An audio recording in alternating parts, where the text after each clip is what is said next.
ಇದು ಎಕ್ಸ್ಪೊನೆಂಟಲ್ಲಿ ಎರಡನೇ ಪಾರ್ಟು.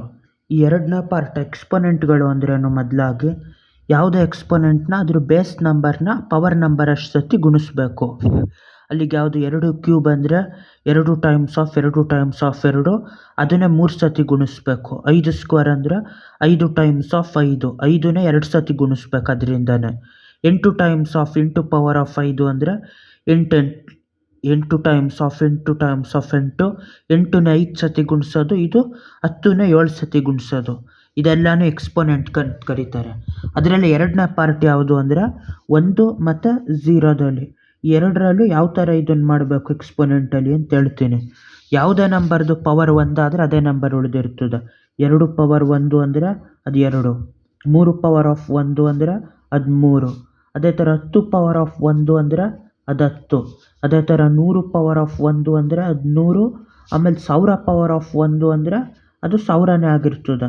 ಯಾಕೆಂದರೆ ಎಷ್ಟು ಸತಿನೂ ಗುಣಿಸೋದಿಲ್ಲ, ಅದು ಒಂದೇ ಸತಿ. 2 ಪವರ್ ಆಫ್ 1 ಅಂದರೆ 2 ಒಂದೇ ಸತಿ ಇಡಬೇಕಿರೋದು. ಅದೇ ಥರ ಇನ್ನೊಂದು ಯಾವುದು, ಬೇಸಲ್ಲಿ 1 ಬಂದರೆ ಏನಾಯ್ತದ, 1 ಸ್ಕ್ವೇರ್ ಅಂತ ಆಯಿತು. ಅಲ್ಲಿಗಿದು 1 only ಎಷ್ಟು 1 ಆಯಿತು. ಅದೇ ಥರ 1 ಪವರ್ ಆಫ್ 100 ಅಂದರೆ 1 only ಈ ಥರ 100 ಸತಿ ಗುಣಿಸಿರ್ತೀವಿ. ಈ 100 ಸತಿ ಗುಣಿಸಿದ್ರೆ ಎಷ್ಟು ಸತಿ ಗುಣಿಸಿದ್ರು 1 only ಮತ್ತೆ 1 only ಅದು ಒಂದಾಗೆ ಉಳಿದಿರ್ತದೆ. ಹಂಗಾಗಿ 1 ಪವರ್ ಆಫ್ 7 ಅಂತ ತಗೊಂಡ್ರು 1 × 1 × 1 × 1 × 1 × 1 ಎಷ್ಟು ಸತಿ 7 ಸತಿ ಗುಣಿಸಿದ್ರು ಅದು ಒಂದೇ ಆಗಿರ್ತದೆ. ಹಂಗಾಗಿ ಯಾವುದೇ ಪವರ್ ತಗೊಂಡು 1000 ಸತಿ ಗುಣಿಸಿದ್ರು ಅದು ಒಂದೇ. 1 ಪವರ್ ಯಾವುದೇ ನಂಬರ್ ಇದ್ರೂ ಅದು ಒಂದೇ ಆಗಿರ್ತದೆ. ಅದೇ ಥರ ಯಾವುದೇ ನಂಬರ್ಗೆ ಪವರ್ 1 ಆಗಿದ್ರೆ ಅದೇ ನಂಬರ್ ಉಳಿದಿರ್ತದೆ. ಇವಾಗ 0ದು ಹೇಳ್ತೀನಿ ಏನು ಅಂತ. 0ನ ಬೇಸಲ್ಲಿ ತಗೊಳ್ಳೋದು ಹೇಳ್ತೀನಿ ಇವಾಗ. 0 ಪವರ್ ಆಫ್ ಸ್ಕ್ವೇರ್ ಅಂದ್ರೇನು, 0 ಟೈಮ್ಸ್ ಆಫ್ 0 ಎಷ್ಟು 0 ಗುಣಿಸಿದ್ರೆ 0ನೇ ಉಳಿಯೋದು.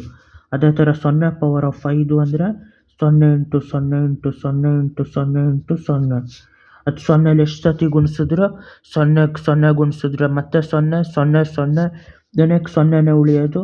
0 ಪವರ್ ಆಫ್ 100, 0 ಪವರ್ ಆಫ್ 100 ಅಂದಾಗಲೂ ಅದು 0ನೇ, 0 ಪವರ್ ಆಫ್ 1000 ಅಂದಾಗಲೂ ಅದು 0ನೇ ಉಳಿದಿರ್ತದೆ. 7 ಪವರ್ ಇಟ್ಬಿಟ್ಟು 700 ಪವರು ಯಾವುದಕ್ಕೆ 0ಗೆ ಹಾಕಿದ್ರು ಅದು 0ನೇ ಉಳಿದಿರ್ತದೆ.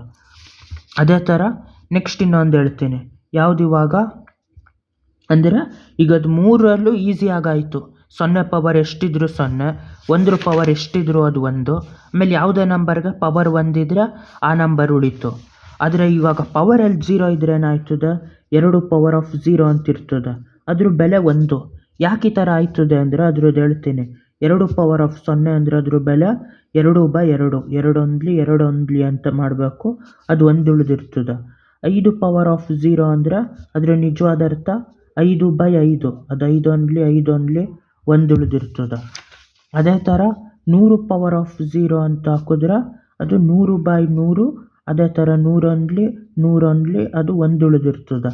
ಅದೇ ಥರ 1000 ಪವರ್ ಆಫ್ 0 ಅಂತ ಹಾಕಿದ್ರು ಅದ್ರ ನಿಜವಾದ ಅರ್ಥ 1000/1000 ಅಂತ, ಅದು 1 ಉಳಿದಿರ್ತದೆ. ಯಾವುದೇ ನಂಬರ್ದು ಪವರ್ 0 ಅಂತ ಹಾಕಿದ್ರು ಅದು 1 ಉಳಿದಿರ್ತದೆ. 17 ಪವರ್ ಆಫ್ 0, 28 ಪವರ್ ಆಫ್ 0 1, ಅದೇ ಥರ 7 ಪವರ್ ಆಫ್ 0 ಅದು 1. ಅದ್ರ ಒಂದು ಕನ್ಫ್ಯೂಸ್ ಆಗದೆ ಇರೋದು ಯಾವುದು ಅಂದರೆ ಈ ಥರದ್ದು 0 ಪವರ್ ಆಫ್ 0 ಏನು ಬರ್ತದೆ ಅಂತ. 0 ಪವರ್ ಆಫ್ 0 ಅಂದ್ರೇನು, ಅದು 0/0 ಆಗಿ ಯಾವುದೇ ಅರ್ಥ ಇರೋದಿಲ್ಲ. ಇದು ನೋ ಮೀನಿಂಗ್, ನೋ ಮೀನಿಂಗ್ ಇಲ್ಲ, ನಾಟ್ ಡಿಫೈನ್ಡ್ ಅಂತ ಬರ್ತದೆ ಇದರಲ್ಲಿ.